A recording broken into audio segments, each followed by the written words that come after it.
له. محترم صدر اجلاس،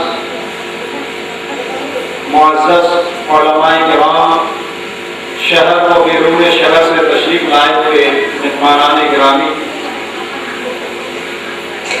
اسلامیہ minority educational and welfare trust Ahmad کا 7واں اجلاس عام کا آغاز ہونے جا رہا ہے. آج اس پروگرام کا آغاز تلاوت کلام پاک سے کیا جائے گا. تلاوت کلام پاک کے لیے اسمان عبدالرشید کو دعوت دی جا رہی ہے کہ وہ تلاوت کلام پاک سے آج اس پروگرام کا آغاز کریں.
استقبالیہ کلیہ فاطمہ الزہرا کے استاد فضیلۃ الشیخ محمد ایوب صاحب سلفی حفظہ اللہ پیش فرمائیں۔ الحمدللہ الذی لم یلد ولم یولد ولم یکن له کفوا احد والصلاة والسلام علی نبیہ محمد وآلہ واصحابہ اجمعین واشهد ان لا اله الا الله وحده لا شريك له واشهد ان محمدا عبده ورسوله اما بعد اعوذ بالله من الشیطان الرجیم بسم اللہ الرحمن الرحیم رب اشرح لي صدری ویسر لي امری واحلل عقدۃ من لسانی یفقهوا قولی وقال النبی صلی اللہ علیہ وسلم عن ابی ہریرہ رضی اللہ تعالی عنہ قال قال رسول اللہ صلی اللہ علیہ وسلم من كان يؤمن بالله واليوم الآخر فليكرم ضيفه رواه مسلم۔ ہر قسم کی تعریف اور توصیف اس وحدہ لا شریک کے لیے لائق و صحیح موقع کے نائب ہوتا ہے اور بے شمار درود و سلام ہو میر کاروان حیات رہبر راہ طریقت منبع بحر شریعت شافی حوض کوثر صافی روز قیامت احمد مجتبیٰ محمد مصطفیٰ صلی اللہ علیہ وسلم پر جن کی امت خیر الامم اور جو خود خیر الانام۔ حضرات گرامی، ہم بہت ہی کافی فرحت و مسرت سادمانی و انبساط محسوس کر رہے ہیں کہ گزشتہ سالوں کی طرح امسال بھی اسلامیہ منارٹی اور اس کے مختلف شعبوں کا سالانہ اجلاس منعقد ہونے جا رہا ہے۔ صدر ٹرسٹ عزت مآب گرامی قدر جناب سید عبد المجید صاحب حافظ اللہ اور فضیلت الشیخ حضرت مولانا ابو الکلام عبداللہ مدنی حافظ اللہ ناظم جامعہ کھولہ حیدرآباد، فضیلت الشیخ عبد الرحیم مکی حافظ اللہ استاد جامعۃ المفلحات حیدرآباد اور دیگر معزز مہمانوں کی شرکت نے ہمارے اجلاس کو دوبالا کر دیا ہے۔ حضرات، ان معزز مہمان کرام اور عظیم المرتبت ہستیوں کی جلوہ افروزی پر ہم جو خوشی ہے، ایک واقعہ یاد آتا ہے۔ ان علماء کرام اور معزز ہستیوں کے سامنے بڑے ہی ادب و احترام کے ساتھ اور عاجزی اور انکساری کے ساتھ اس کو بیان کر دینا چاہتا ہوں کہ ایک بادشاہ اپنے ایک ملازم کے ہاں ایک مرتبہ تشریف لے گیا۔ اس کا ملازم کا لڑکا موجود تھا۔ اس نے بادشاہ کو پانی پلایا، خاطر و تواضع کی۔ بادشاہ کے دل میں آیا کہ دیکھیں جس طریقے سے میرے ملازم کا گھر مال و دولت سے خالی ہے، کیا اس کا گھر عقل و دماغ اور ہوشیاری سے خالی ہے یا نہیں؟ اس نے بچے سے پوچھا کہ بیٹے بتاؤ، تمہارا گھر بہتر ہے، تمہاری یہ جھوپڑی بہتر ہے کہ میرا عالی شان و محل بہتر ہے؟ ملازم کا لڑکا مسکرا اور کہا کہ آقا حضور گستاخی معاف دو، جب تک آپ میرے گھر ہیں تب تک میرا گھر ہے، اور جب آپ اپنے ہاتھ تشریف لے جائیں گے تو آپ کا گھر بہتر ہوگا۔ میں اس وقت کہہ سکتا ہوں کہ ہرپن ہلّی کی سرزمین ان تمام قرب و جوار کی زمینوں سے بہتر اور افضل ہے، کیونکہ ہمارے سامنے یہ علماء کرام اور اسی طریقے سے یہ مہمان کرام تشریف فرما۔ اس لیے یہ سرزمین اور یہ ادارہ اس وقت مختلف زمینوں اور مختلف شہروں سے بہتر ہے۔ یقیناً ان معزز ہستیوں کی آمد ہم سب کے لیے باعث صد افتخار و انبساط ہے۔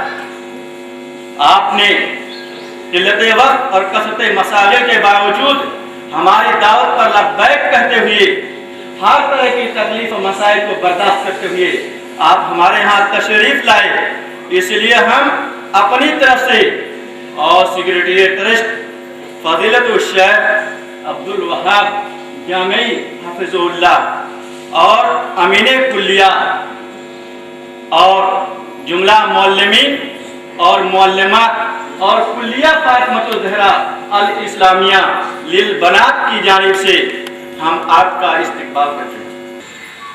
جناب صدر صاحب، مہمان خصوصی اور دیگر سامعین و سامعات، السلام علیکم ورحمۃ اللہ وبرکاتہ۔ آج میں جس عنوان کے بارے میں تقریر کرنا چاہتی ہوں وہ ہے جھوٹ کے اختصار۔ محترم حضرات، جھوٹ کفر و نفاق کی کنجی اور اس کی دلیل ہے۔ جھوٹ اور ایمان ایک ساتھ جمع نہیں ہو سکتے۔ جھوٹ بہت ہی قبیح گناہ ہے اور بہت فحش عیب ہے۔ اللہ تعالیٰ نے اس سے روکا ہے، جیسا کہ ارشاد فرمایا وَلَا تَقْفُ مَا لَيْسَ لَكَ بِهِ عِلْمٌ، سورۃ البنی اسرائیل آیت نمبر 36، یعنی جس بات کی تجھے خبر ہی نہ ہو اس کے پیچھے مت پڑ۔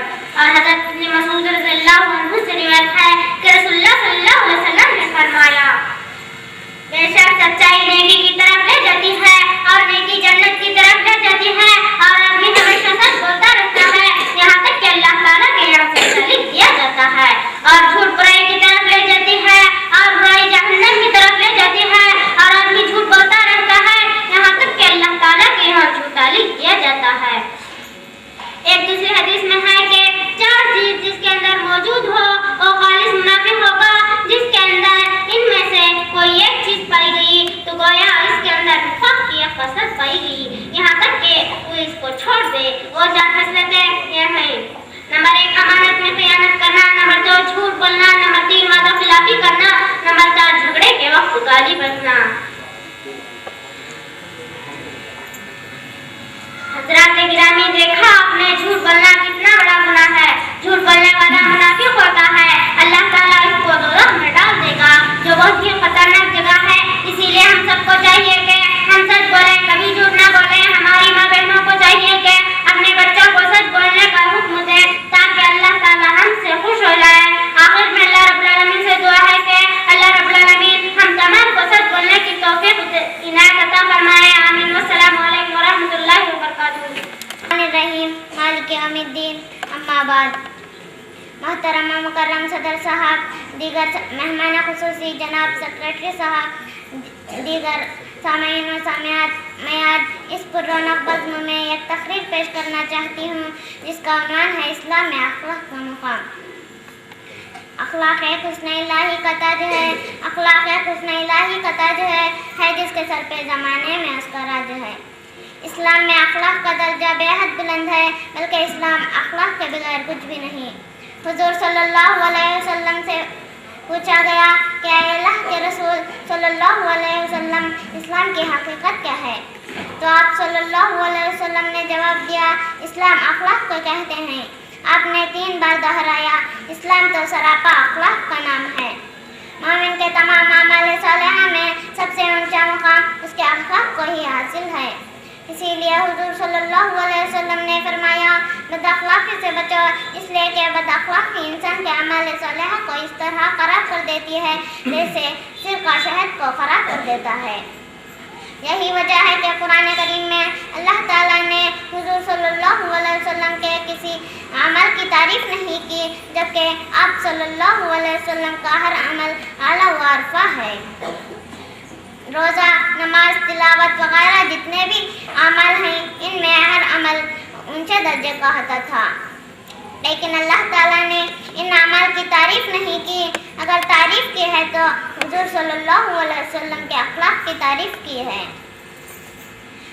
چنانچہ آیت شریفہ ہے اِنَّكَ لَعَلَىٰ خُلُقٍ عَظِيمٍ، سورہ قلم۔ اے پیغمبر، آپ اخلاق کے بلند و